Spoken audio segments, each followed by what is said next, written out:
오늘 함께 읽은 사도행전 본문을 가지고 하나님께서 택한 그릇이라는 제목으로 말씀의 은혜를 나누겠습니다. 사도행전 9장은 사울이라 불리던 사도 바울의 극적인 회심기를 다루고 있는 아주 중요한 장입니다. 사도행전 전체를 두고 봐도 9장이 굉장히 중요한 장이죠.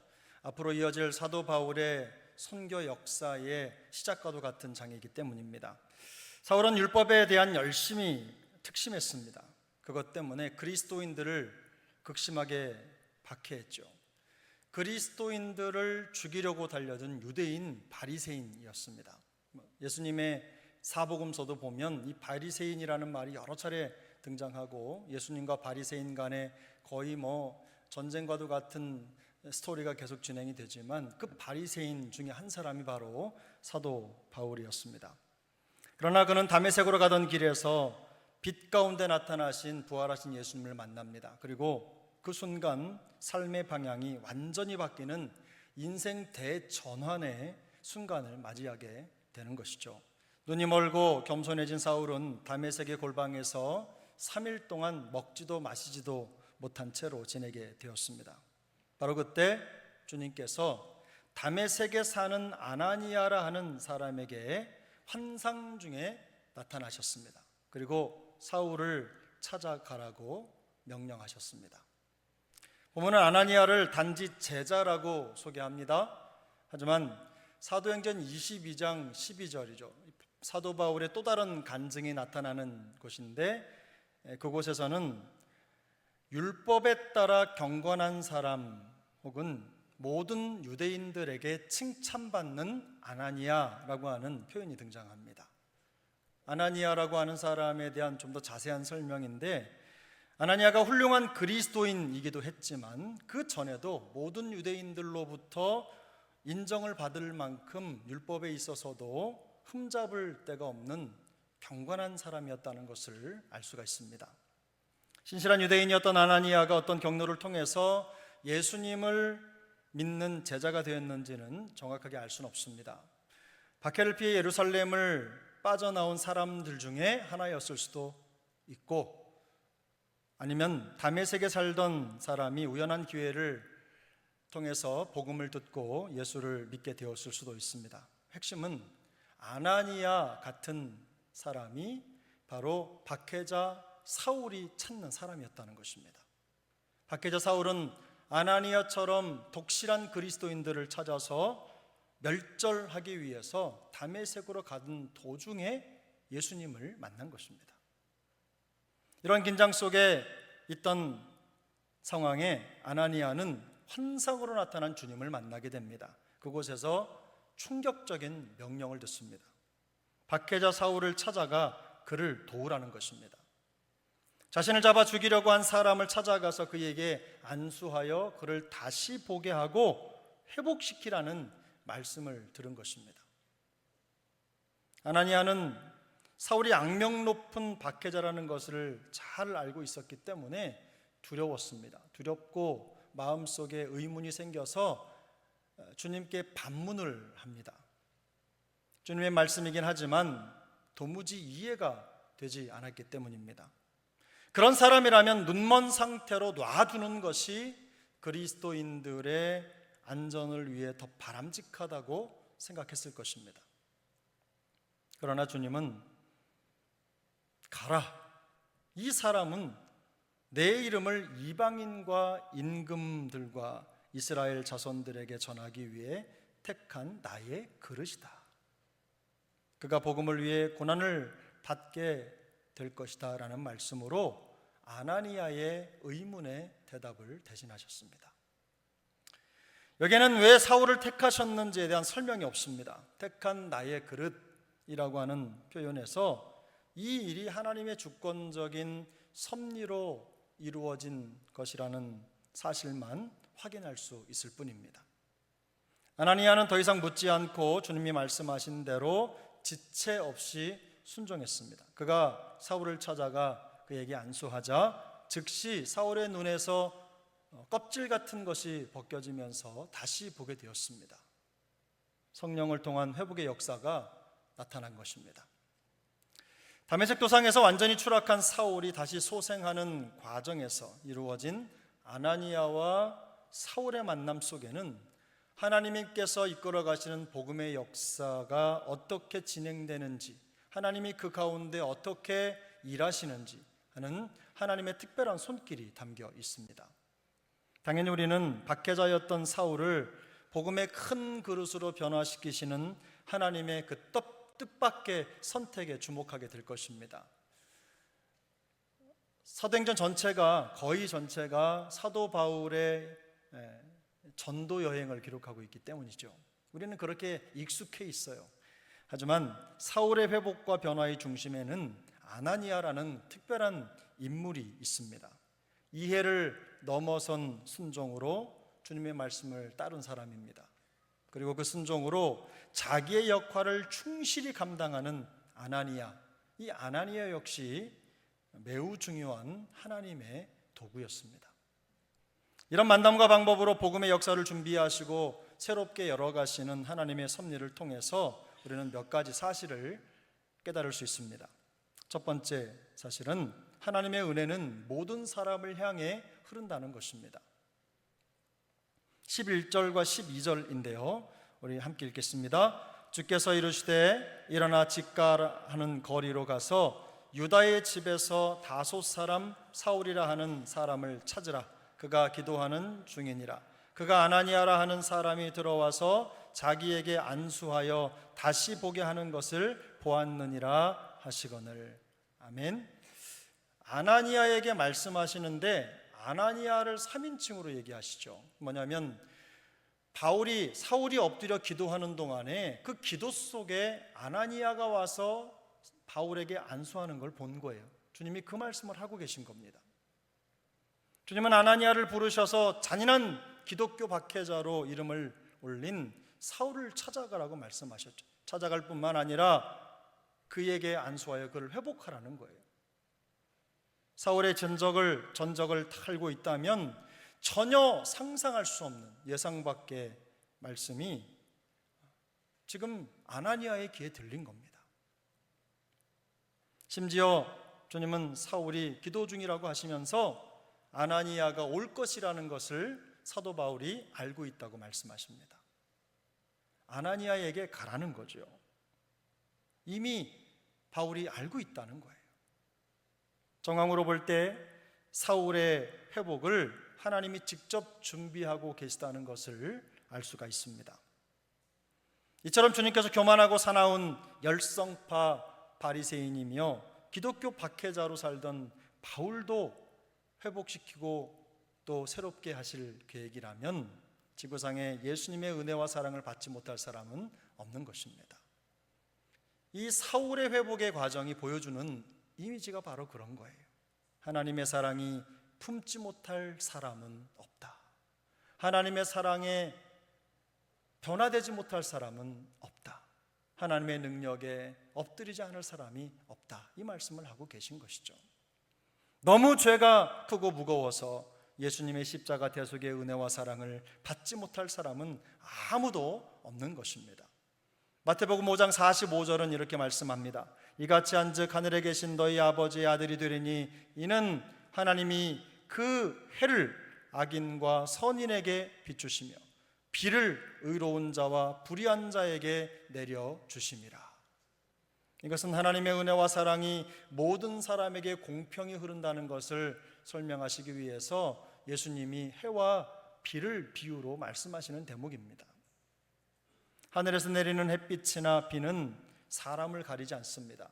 선인이라고 해서 비가 내리고 악인이라고 해서 비가 내리지 않는 법이 없습니다.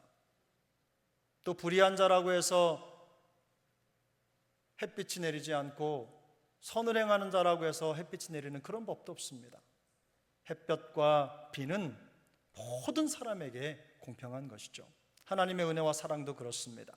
하나님의 은혜와 사랑은 사람을 가리지 않습니다. 은혜는 모든 사람에게 공평하게 주어지는 하나님의 선물입니다. 로마서 10장 12절은 이렇게 말씀합니다. 유대인이나 헬라인이나 차별이 없습니다. 한 분이신 주께서 모든 사람의 주가 되사 그를 부르는 모든 사람에게 부요하시도다. 아멘. 하나님의 은혜는 인종도 민족도 빈부귀천이나 남녀노소의 차별도 없습니다. 어떤 것도 구별하지 않아요. 예수님은 모든 사람의 주님이시며 그분의 은혜와 사랑은 그를 부르는 모든 자에게 부요합니다. 악명 높은 사울이 회개하고 엎드려 기도할 때 주님은 그에게 회복의 길을 열어주셨습니다. 물론 회개와 회심이라는 조건이 필요하기는 하지만 우리가 어떤 상황에 놓여 있든지 하나님의 은혜는 돌이켜 회개하고 은혜를 구하는 자를 향해서 흐릅니다. 은혜는 그런 것입니다.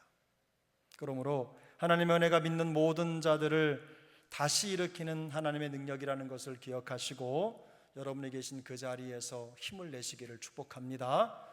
어떤 환경도 어떤 상황도 우리를 고꾸라뜨리고 넘어지게 해서 일어나지 못하게 할 수가 없습니다. 주님의 은혜가 임하면 우리는 회복되고 일어날 것입니다. 그런 은혜가 우리 사랑하는 모든 영가족들의 삶의 현장에 더욱더 풍성히 나타나게 되기를 소망합니다. 오늘 본문이 주는 두 번째 깨달음이 있습니다. 그것은 하나님의 은혜는 이해를 넘어서는 순종을 따라 흐른다는 것입니다. 17절인데요. 우리 17절을 함께 읽습니다. 아나니아가 떠나 그 집에 들어가서 그에게 안수하여 이르되 형제 사울아 주 곧 내가 오는 길에서 나타나셨던 예수께서 나를 보내어 너로 다시 보게 하시고 성령으로 충만하게 하신다 하니 아멘. 아나니아는 주님이 말씀하시는 대로 사울을 찾아갔습니다. 그리고 그에게 안수하여 회복의 길을 열었습니다. 우려하는 마음이 있었고 주님 말씀이 다 이해된 것은 아닙니다. 아나니아는 두려웠지만 그럼에도 불구하고 주님의 말씀에 순종했습니다. 그 덕분에 사울은 회복되어서 장차 위대한 복음 사역자가 될 것입니다. 이방인과 임금들과 이스라엘 자손들에게 그리스도의 이름을 전하는 복음 전도자로 세워질 것입니다. 이 놀라운 복음의 역사의 과정이 아나니아의 순종을 따라 흐르고 있는 것입니다. 놀라운 역사의 한 장면의 시작점에 아나니아의 훌륭한 순종이 있는 것이죠. 아나니아의 순종을 빼놓고는 사울의 회복을 설명할 수가 없습니다. 그는 사울을 찾아가 이렇게 말했습니다. 형제 사울아, 형제 사울아. 이것은 사울에게 가지고 있던 선입견을 모두 털어버리는 말입니다. 이전에 사도 바울을 생각하면서 박해자로 핍박자로 모든 그리스도인들을 죽이려는 자로 생각했던 그 마음속에 짐을 다 내려놓았다는 거예요. 이제는 사도 사울이 우리의 핍박자가 아니라 어떤 말입니까? 형제 사울아, 우리 그리스도인 공동체의 일원이요 또한 그리스도 예수를 위한 동역자로 그를 인정해 준 것입니다. 내 생각이나 우려가 아닙니다. 하나님의 생각과 뜻이 우선되는 삶의 태도를 보여준 것이죠. 그야말로 하나님의 말씀에 설득된 것입니다. 여러분, 믿음이라는 말을 설명할 때 제가 뭐라고 말씀을 드렸습니까? 하나님의 말씀에 설득되는 것이라고 말씀을 드렸어요. 결국 아나니아는 믿음 있는 사람입니다. 믿음 있는 사람이고 하나님의 말씀에 설득되는 사람이에요. 자기의 감정과 생각과 우려보다도 하나님의 말씀을 앞에 두고 사는 사람이 바로 이 아나니아와 같은 사람인 것입니다. 놀랍도록 완벽한 순종의 모습을 보여주는 이 아나니아는 영적으로 깨어있는 신실한 그리스도인이 분명합니다. 그런데 그 증거가 본문에 있습니다. 여러분, 본문 10절인데요 10절 본문을 함께 읽겠습니다. 10절입니다. 그때에 다메섹에 아나니아라는 제자가 있더니 주께서 환상 중에 불러 이르시되 아나니아야 하시거늘 대답하되 주여 내가 여기 있나이다 하니 아멘. 주님은 아나니아를 환상 중에 부르셨습니다. 주님의 부르심에 그는 주여 내가 여기 있나이다 라고 대답을 했어요. 이 대답이 우리에게 익숙한 이유는 성경 속에 나타나는 많은 믿음의 인물들이, 순종의 종들이 주님이 부르시면 이렇게 대답했기 때문입니다.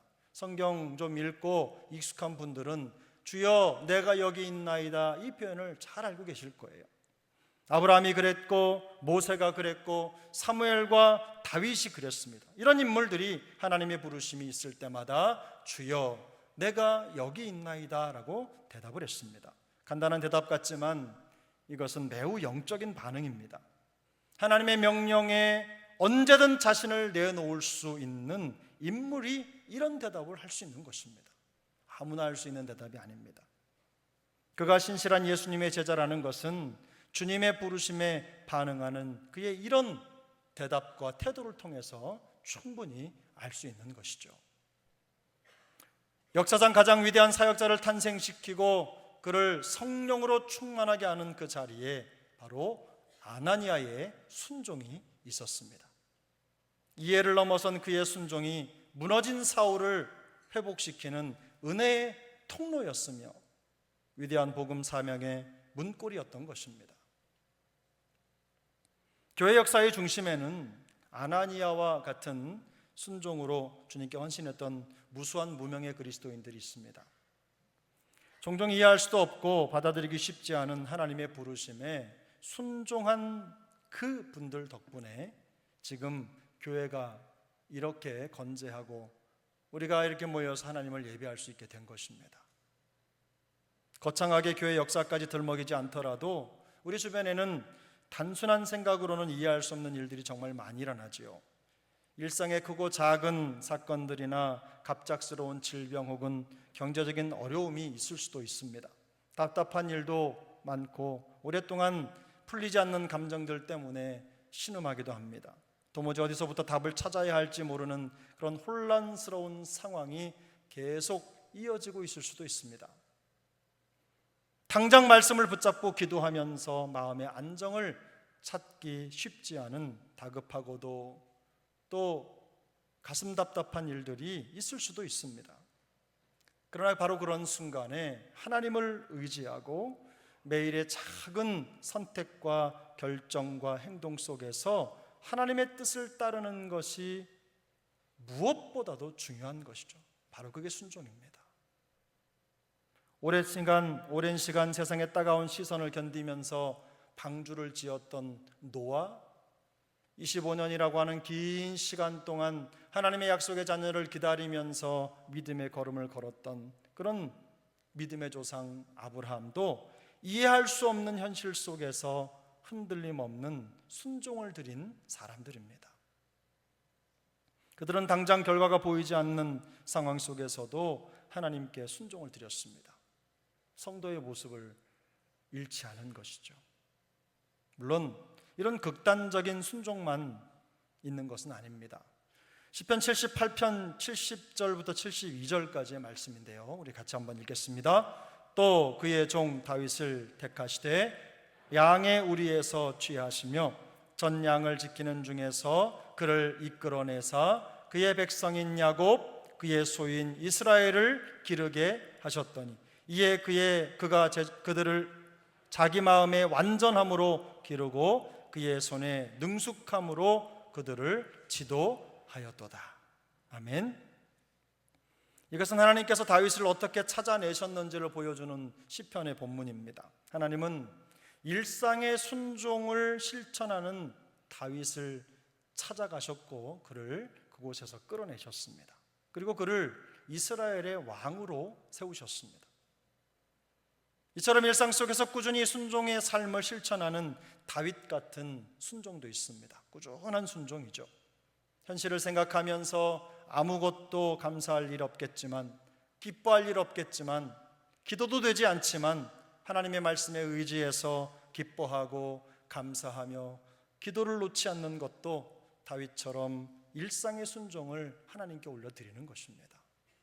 뭐 대단한 일 아니더라도 우리의 삶 속에 있는 수많은 가시넝쿨과 같은 인생의 여정 속에서도 하나님을 향한 시선을 놓지 않는 것, 바로 그것도 순종의 삶인 것입니다. 이처럼 하나님의 뜻을 찾으며 순종의 자리를 지킬 때 우리의 삶의 현장이 모든 것을 회복하시는 하나님의 은혜로 덮이게 될 것입니다. 이런 은혜를 우리 모두가 다 경험했으면 좋겠습니다. 아나니아와 사울의 만남이 주는 세 번째 깨달음이 있습니다. 그것은 하나님의 은혜가 우리를 복음의 그릇으로 택하셨다는 것입니다. 은혜가 우리를 택하셨다는 것이죠. 15절인데요, 함께 읽습니다. 주께서 이르시되 가라, 이 사람은 내 이름을 이방인과 임금들과 이스라엘 자손들에게 전하기 위하여 택한 나의 그릇이라. 주님께서는 사울을 향하여 내 이름을 위하여 택한 나의 그릇이라고 말씀하셨습니다. 택한 나의 그릇이라는 말은 어떤 중요한 기준에 근거한 특별한 선택을 받은 도구라는 뜻입니다. 이 그릇이라는 말이 도구라는 말로 또 번역이 되는데요, 이 택한이라는 말이 바로 아주 특별한 기준으로 어떤 것을 선별하는 과정을 의미하는 말입니다. 그래서 택한 나의 그릇이라는 말은 주님께서 특별한 기준으로 선택하시고 특별한 목적을 위해 사용하시겠다는 의도가 담겨 있는 것입니다. 하나님은 사울을 특정하게 빚으셨고 그 목적에 맞는 그릇으로 선택하셨다는 뜻입니다. 그릇이라고 하는 것은 각각의 모양도 다양하고 용도도 다양합니다. 그러나 그릇의 용도는 그 담긴 내용물에 따라서 결정이 되는 것이죠.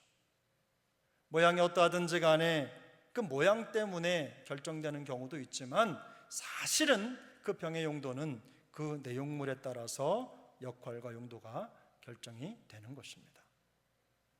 사울에게 부끄러운 과거가 있다는 사실보다도 더 중요한 것은 주님께서 그를 주님을 위한 그릇으로 선택하셨다는 사실입니다. 주님의 선택이 그릇의 용도와 쓰임을 결정하기 때문입니다. 주인이 자기 그릇의 용도를 결정하는 것입니다. 사울의 주인은 주님이시고 주님이 사울의 용도를 결정하는 거예요. 하나님은 바울을 선택하신 것과 똑같은 방법으로 우리를 선택하시고 구원하셨습니다. 우리의 과거와 현재의 부족함보다 중요한 것은 하나님이 우리를 선택하셨다는 영적인 현실입니다. 그 현실을 깨닫는 거예요. 하나님은 언제든지 사울을 선택하신 것과 똑같은 은혜로 우리를 선택하시고 주님의 그릇으로 사용하실 수 있는 분이십니다. 주인의 목적대로 사용되면 그릇으로서는 최고의 영광을 누리게 되는 것입니다. 스스로 부족함이나 연약함 때문에 지나치게 염려하거나 두려워할 필요가 없습니다. 하나님께서 우리를 선택하셨다면 우리를 어떻게 쓰실지는 하나님이 정해 두셨기 때문입니다. 다만 하나님의 부르심에 믿음과 순종으로 반응하면 됩니다. 아나니아가 그를 부를 때 그가 주님께 주여 내가 여기 있나이다 라고 고백했던 것처럼 우리도 그렇게 대답을 준비하고 있으면 되는 것입니다. 주님이 우리를 찾으시면 부르시면 그렇게 대답하면 돼요. 각자의 자리에서 하나님의 그릇으로 쓰임받기 위해서 헌신할 준비만 하고 있으면 되는 것입니다. 부르심에는 때로 고난도 동반됩니다. 하지만 하나님의 영광을 위한 과정이기 때문에 그 모든 것들을 믿음으로 감당하면 반드시 열매가 있는 줄로 믿습니다. 이제 말씀을 정리하겠습니다. 오늘 본문은 다메섹 도상에서 주님을 만난 후 완전히 추락한 사울이 영적으로 회복하는 과정을 담고 있습니다. 믿는 자를 박해하던 사울의 회복을 제자라 불리는 아나니아라는 사람을 통해서 이끄신 것이죠. 사울의 회복은 모든 믿는 자에게 구원을 주시는 하나님의 은혜가 나타나는 가장 대표적인 복음의 표징입니다. 은혜는 사람을 차별하지 않는다는 것을 보여주신 것이죠. 사울이 되면 누구도 되는 것입니다. 사울이 하나님의 은혜 안에 있다면 누구라도 하나님의 은혜 안에서 회복되고 새로워질 수 있다는 거예요. 그걸 보여주신 것입니다. 이 놀라운 회복의 역사가 이루어지는 그 중심에는 아나니아의 이해할 수 없는, 이해를 넘어선 순종이 있었어요. 우려와 두려움을 하나님의 말씀에 대한 확신과 사랑으로 바꾼 아나니아의 섬김과 순종이 변화와 회복의 원동력이 된 것입니다. 또한 사울을 주님의 그릇으로 택하신 하나님의 은혜는 우리를 또한 주님의 그릇으로 택하셨습니다. 우리 스스로 깨어진 그릇이거나 혹은 연약한 그릇이라고 생각하면서 두려워할 필요가 없는 것이죠. 대부분 사역을 하면서 이게 가장 큰 걸림돌 아닙니까? 내가 과연 그릇이 될까? 나 같은 사람을 하나님이 쓰실까? 이런 부족함으로 하나님이 나를 써주실까? 하는 마음속의 근심이 문제잖아요.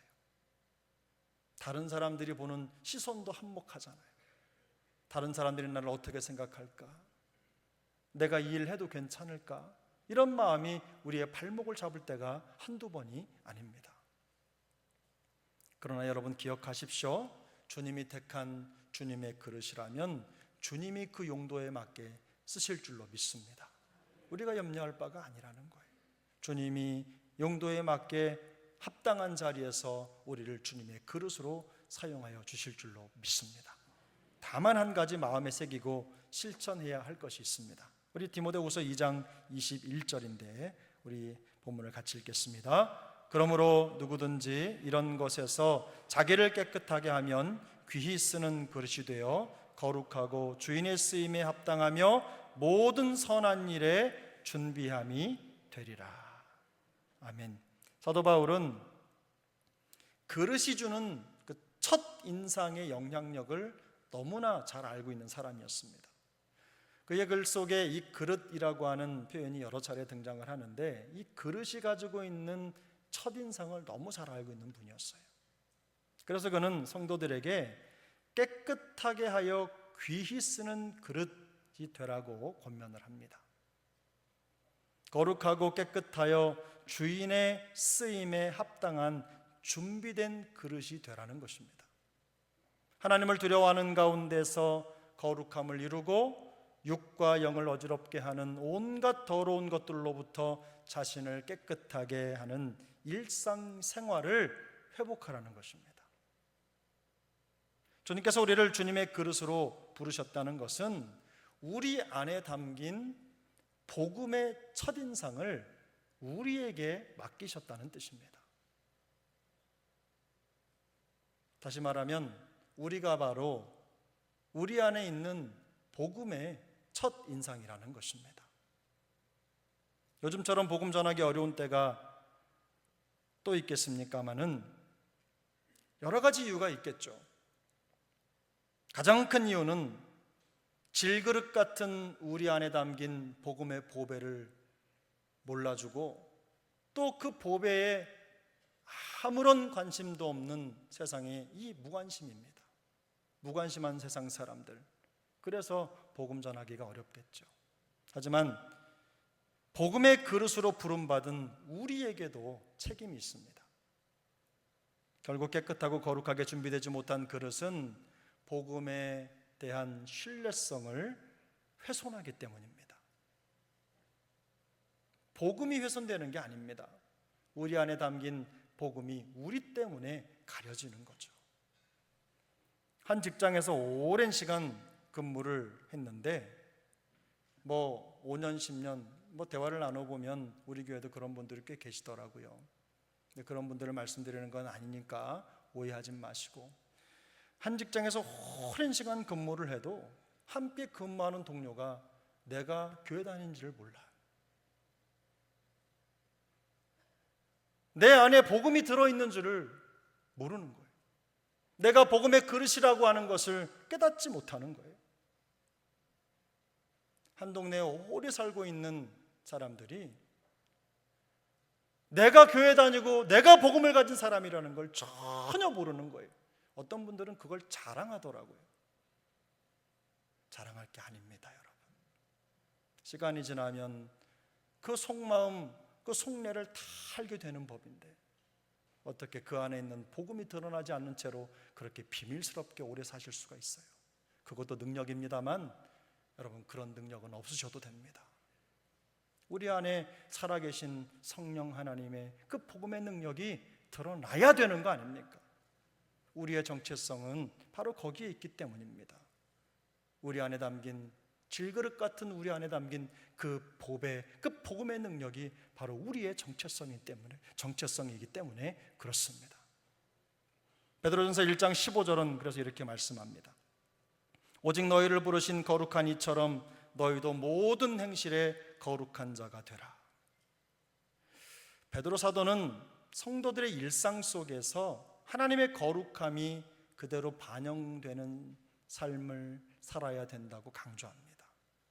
그 하나님의 거룩함, 하나님의 형상이 드러나야 된다는 뜻이죠.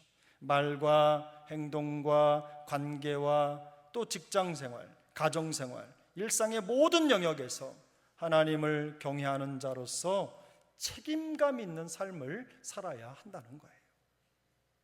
하나님이 우리를 거룩으로 부르셨다는 것이 성도에게는 특권이죠. 뿐만 아니라 책임도 있는 것입니다. 욕심, 거짓, 미움, 간사함, 시기, 이간하는 것,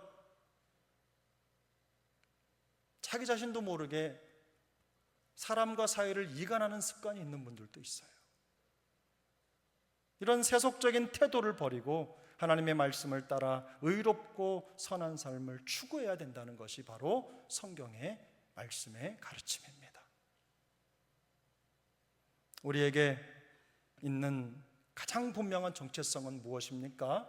하나님께서 택한 그릇이라는 거예요. 바로 그게 우리의 진짜 모습입니다.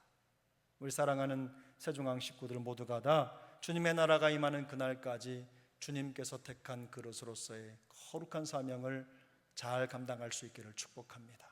어느 한 사람 소외되지 않고 복음의 능력을 가진 하나님의 사람들로 우뚝 서서 주님 오시는 그날까지, 또 우리가 주님 나라에 들어가는 그 순간까지 변함없이 주님의 그릇으로 귀하게 쓰임받는 그런 은혜를 누리게 되기를 예수님의 이름으로 축복합니다.